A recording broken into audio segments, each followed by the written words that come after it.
Welcome to the Ben Daniel Podcast, where we're calling a spade. Great to be here with you guys today. Elle Duncan is on her heels. Don't let up, folks.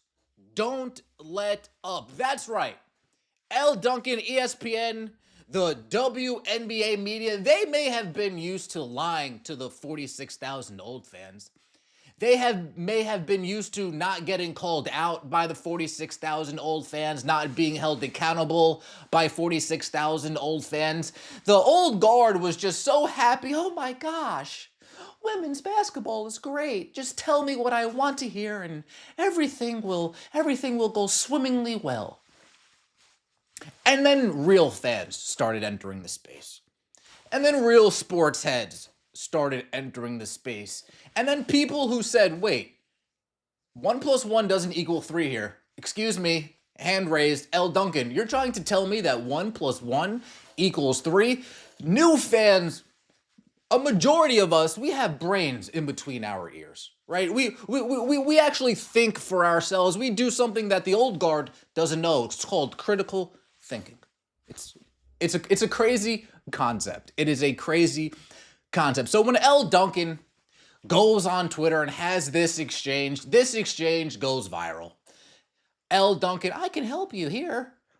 So we all know last year was pretty anomalous with Cece being who she is. So to track actual growth, since she isn't going to ever be drafted again or play in college again, we use 2023 metrics to track actual growth and progress. 2023 was record-setting as well. And of course, I bring Elle Duncan to reality, somewhere she has not been for the last few years. Elle Duncan, come on, welcome to reality. What record did 2023 set, right? The last time the WNBA draft had a record-setting year prior to Caitlin Clark was 2004, when there were 600,000. So what exactly record did 2023 set? And we went through all the metrics. Guys, I'm not going to bore you with the numbers again. We already went through it. Elle Duncan lied. 2023 wasn't record-breaking in any way, shape, or form. Say it with me. Any way, shape, or form. One more time. Any way, shape. It wasn't record-breaking. So what did Elle Duncan do? Elle Duncan, she's sweating, right? Elle Duncan's sweating. Oh my God, they're calling me out.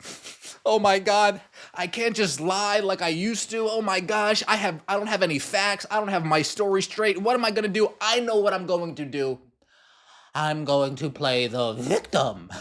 I'm going to go on a podcast and I'm going to respond to all of you guys who have been calling me out, who have been mean to me, and I'm going to make you guys believe in my truth. Elle Duncan, what is your truth? Please humor me with your nonsensical logic. I'm listening. Hop on a soapbox for a second. Please. Getting a lot of because social media has returned to its nasty form, a lot of whenever ESPN... Social media only returns to its nasty form when Elle Duncan gets called out for being wrong, when Elle Duncan gets called out for being a liar. Listen to Elle Duncan speak on everybody.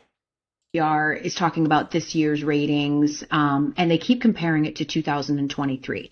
And there is a nice, faction of social media that's like, you're ignoring last year, you're ignoring Caitlin Clark, you're ignoring, but you guys, we knew last year was anomalous. 19 million for the national championship is bananas. 12 million for the Final Four is bananas. We had a feeling that it would probably not carry over to the next year, because the truth is that Caitlin Clark, Angel Reese, all of these girls are generational type of talents. And Caitlin Clark is like something that we have never seen before. So it stands to reason that as such, the ratings will be impacted when she is no longer in that space.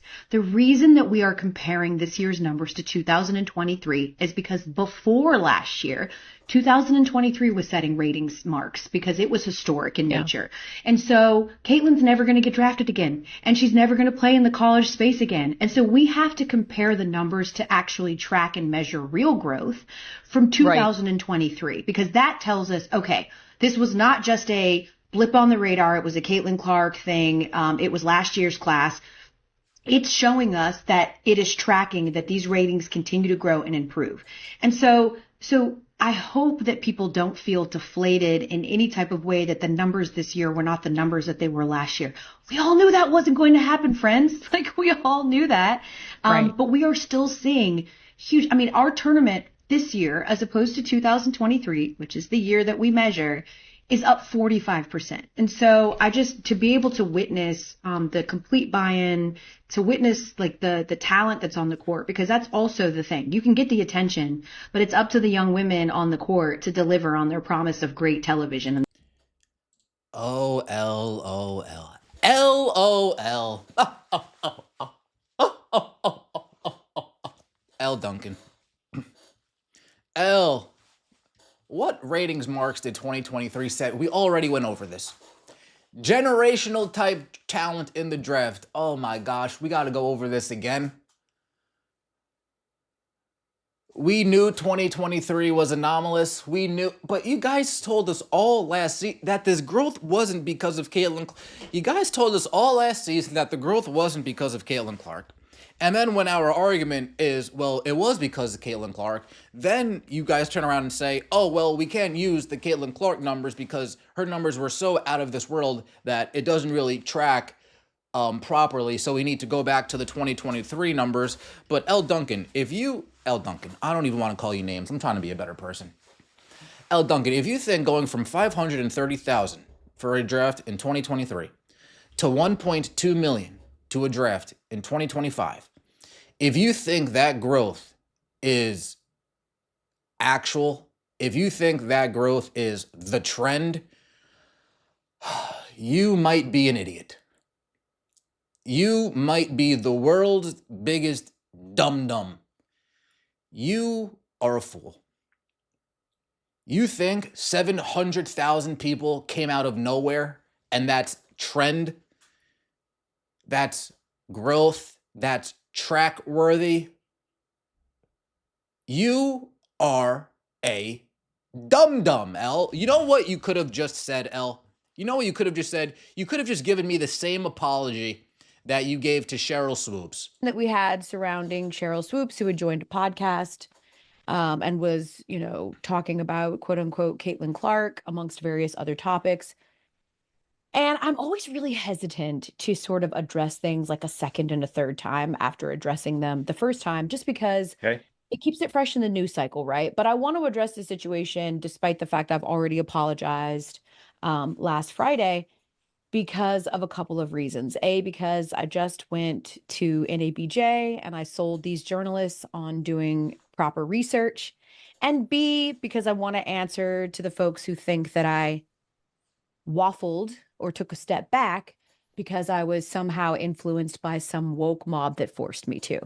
So the situation, very quickly, if you don't know, it was giving off hater thing for a while. And it bit me in the ass last week because I made a judgment on someone and about someone without knowing the full story, without listening to the actual podcast, without not getting the full context behind it. Perfect. Elle, that's all you had to say. This is all you had to say. You made a tweet without getting the full story, without knowing what the numbers looked like, without knowing the actual context behind the numbers and why the numbers are what they are. This is all you had to do, Elle Rumpelstiltskin. This is all you had to do, Elle Dunkin' Donuts. This is all you had to do, Elle. Can I get an Oreo and start dunking it in my milk? This is all you had to do, Elle. This is all you had to do. I am sorry to the new fans for being an absolute fool. I came to Twitter thinking I could gaslight you, thinking I could lie to you, and I learned real quick, you guys aren't as foolish as the 46,000 old fans. Therefore, I apologize for thinking I could lie to you so easily like I've been so accustomed to lying to you. Folks, these people don't want us here. These people don't want new fans here. They want their 46,000 club. They want the real numbers now. They want the 390,000 people that were watching this, while the 900,000 new people that showed up said, whoa, you're lying. They want the same 300,000 people that are watching this, while the 1.2 million that consistently show up go to the wayside. Elle Duncan's threatened by us. Make no mistake about it. The old media is threatened by us. Make no mistake about it. Look at what Elle Duncan said last year and tell me if this sounds like a person who wants new fans here. And that's the worst part of all this, is the new fans are sucking the fucking life out of the WNBA right now. The new fans don't let me lie. The new fans don't let me gaslight. The new fans don't let me bullshit them. And therefore, they are sucking the life out of the league. Elle Duncan, respectfully, and I'm going to say this respectfully, shut the fuck up. Let me know what you think in the comment section below. I appreciate all of the support. Don't forget to like the video if you enjoyed and subscribe to the channel. That would mean so much to me. We'll see you next time, and as always, take it easy.